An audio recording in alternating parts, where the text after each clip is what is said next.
অনেকদিন আগের কোনো এক গল্প। দৌলতপুর নামের কোনো এক গ্রামে 5 বোন তার মায়ের সাথে বসবাস করত। 5 বোনের নাম ছিল পিঙ্কি, চুমকি, রুমকি, শম্পা ও নাজমা। তাদের মা ফুলবানু।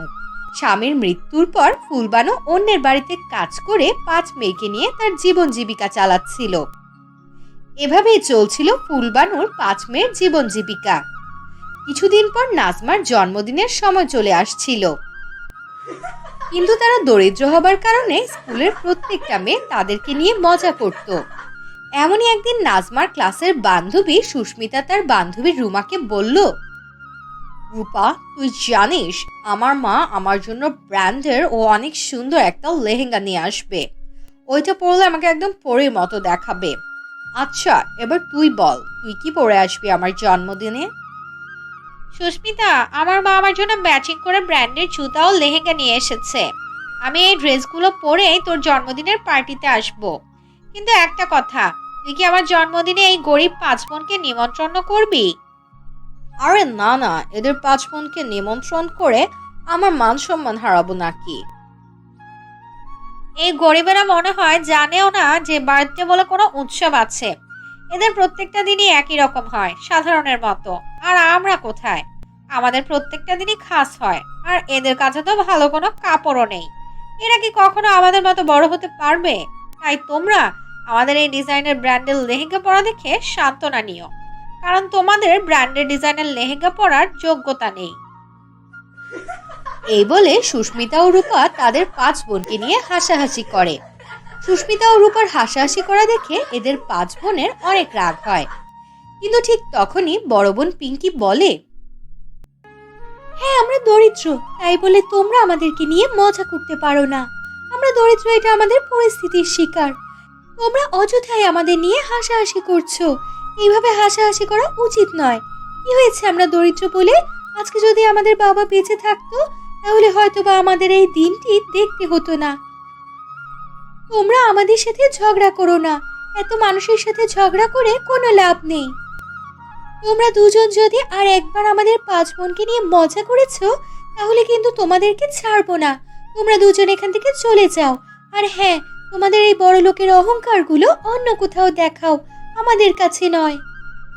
পিঙ্কি যখন এরকম ভাবে কথা বলছিল, ঠিক তখনই স্কুল ছুটি হয়ে যায় আর সবাই যে যার বাড়িতে চলে যায় এবং 5 বোনও তাদের বাড়িতে ফিরে আসে। কিন্তু তারা যতই প্রতিবাদ করুক, তাদের মনে সেই বান্ধবীর কথা গেঁথে গিয়েছিল। তারা ভীষণ উদাস হয়েছিল। তাদের উদাসীনতা তাদের চেহারায় প্রকাশ পাচ্ছিল। তারা যখন উদাস হয়ে রুমে বসেছিল, ঠিক সেই মুহূর্তে তাদের মা তাদের সামনে আসে এবং জিজ্ঞাসা করে, কি হয়েছে তোমাদের? আজকে এত উদাসীন দেখাচ্ছে? মা, আমরা দরিদ্র বলে আমাদের ক্লাসের বান্ধবীরা আমাদের নিয়ে খুব মজা করেছে। হ্যাঁ, ওরা আমাদেরকে নিয়ে অনেক মজা করেছে। আর তুমি কি জানো, আর কিছুদিন পরে সুস্মিতার জন্মদিন চলে এসেছে, যার কারণে স্কুলের বাকি মেয়েরা আমাদেরকে নিয়ে খুব মজা করছে। ওরা মনে করে আমরা কখনো জন্মদিন পালন করিনি, আর আমাদের ভালো কোনো পোশাকও নেই। তোমরা চিন্তা করো না, এবার আমি কিছু টাকা জমা করেছি। এই টাকাগুলো দিয়ে সুস্মিতার জন্মদিনের দিন তোমাদের কিছু নতুন ড্রেস কিনে দিব। এরপর আর কখনো কেউ আমার মেয়েদেরকে নিয়ে মজা করতে পারবে না। মায়ের কাছ থেকে এমন কথা শুনে তারা 5 বোন অনেক খুশি হয়ে যায়। সব থেকে বেশি খুশি হয় ছোট বোন নাজমা, কারণ এই বছর তার জন্মদিনের উৎসব পালন করতে পারবে এবং নাজমা নিজের জন্মদিনে সুন্দর একটা ব্র্যান্ডের লেহেঙ্গা পরতে পারবে। এভাবে কিছুদিন কেটে যায়। হঠাৎ একদিন তাদের মা যে বাড়িতে কাজ করছিল, সেই বাড়িতে হঠাৎ করে পা পিছলে সিঁড়ি থেকে পড়ে যায়, যার কারণে তার পা ভেঙে যায় এবং পায়ে ব্যান্ডেজ করা লাগে। হঠাৎ করে তার মাকে এমন অবস্থায় দেখে তাদের 5 বোন ভীষণভাবে দুঃখী হয়ে যায়। তোমরা আমাকে ক্ষমা করে দিও, কারণ আমি এখন তোমাদেরকে নতুন লেহেঙ্গা কিনে দিতে পারবো না। কারণ এতদিন ধরে আমি যে টাকাগুলো জমা করেছিলাম, সেই টাকাগুলো আমার চিকিৎসায় ফুরিয়ে গিয়েছে। মা, তুমি এভাবে বলো না, আমাদের নতুন কাপড় চাই না। হ্যাঁ মা, ছোট ঠিক কথাই বলছে। আমরা তোমাকে পেলেই খুশি। আর হ্যাঁ মা, তুমি একদম চিন্তা করো না। দেখো, একদিন সব ঠিক হয়ে যাবে। এভাবেই তারা পাঁচ বোন নিজেদের মাকে ভরসা দেয়। ঠিক এর ভিতরেই নাজমার জন্মদিন চলে আসে। এতদিন পরেও ফুলবানুর শরীরে কোনো পরিবর্তন হয় না, যার কারণে নাজমা এই বছরও তার জন্মদিন পালন করতে পারে না। আর এভাবেই তারা পাঁচ বোন তাদের বাড়ির পিছনে একটা বাগানে বসে বসে আলাপ করছিল। আপু, সত্যি সুস্মিতার রূপার কপাল কত ভালো। সুস্মিতার রূপার পরিবেশ ও অবস্থান, ভাগ্য সব কত ভালো। তুমি ঠিকই বলেছ, উপরওয়ালা ওদেরকে সব দিয়েছে। হ্যাঁ, একদম ঠিক। ওদের জীবনে কোনো কিছুই কমতি নেই। আর যদি বাবা বেঁচে থাকতো, তাহলে হয়তো আমাদের জীবনটাও এমন হতে পারতো। হ্যাঁ, আর ওইদিকে মনে হয় সুস্মিতা তার জন্মদিন সুন্দর করে উদযাপন করছে। আর এখানে দেখো, আমাদের কাছে ভালো পোশাকও নেই। হ্যাঁ নাজমা ঠিকই বলেছে। আর যদি আমাদের কপাল ভালো থাকতো, তাহলে তোমার জন্মদিনটাও আমরা ধুমধাম করে উদযাপন করতে পারতাম, আর অনেক মজা করতে পারতাম। এভাবেই তারা পাঁচ বোন তাদের দুঃখ কষ্ট একে অপরকে ভাগ করে নিচ্ছিল।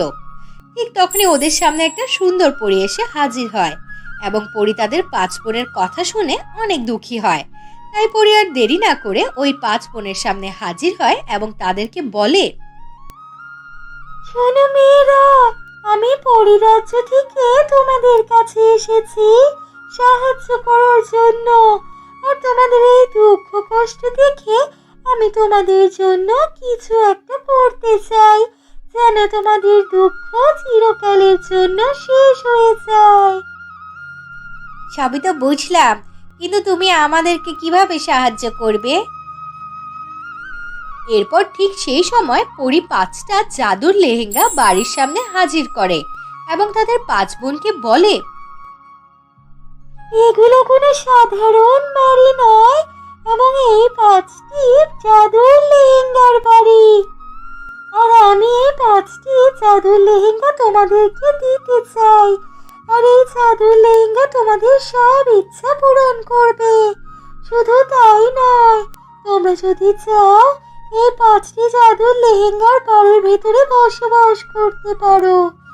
কিন্তু হ্যাঁ, তোমরা কখনো ভুলেও এই পাঁচটি জাদুর লেহেঙ্গার বাড়ির কথা কখনো কাউকে বলবে না।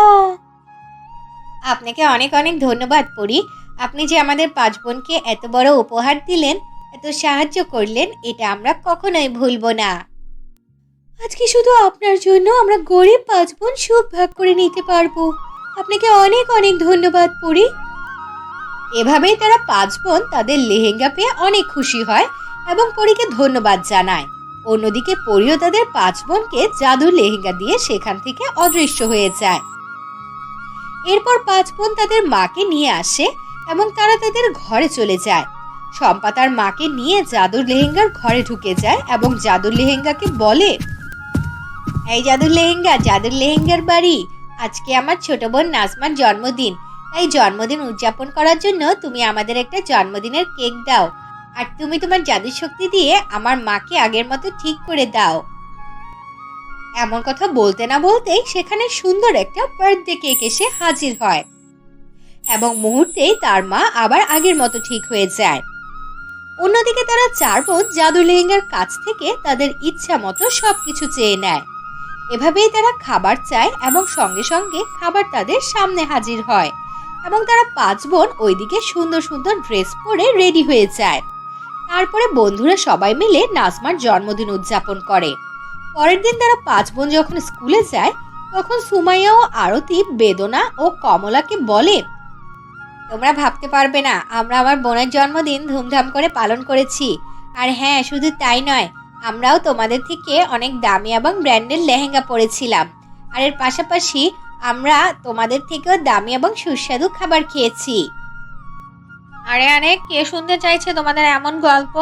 তোমাদের মনের গল্প তোমাদের নিজের কাছেই রাখো। আমাদের কাছে মিথ্যা গল্প করার কোনো প্রয়োজন নেই।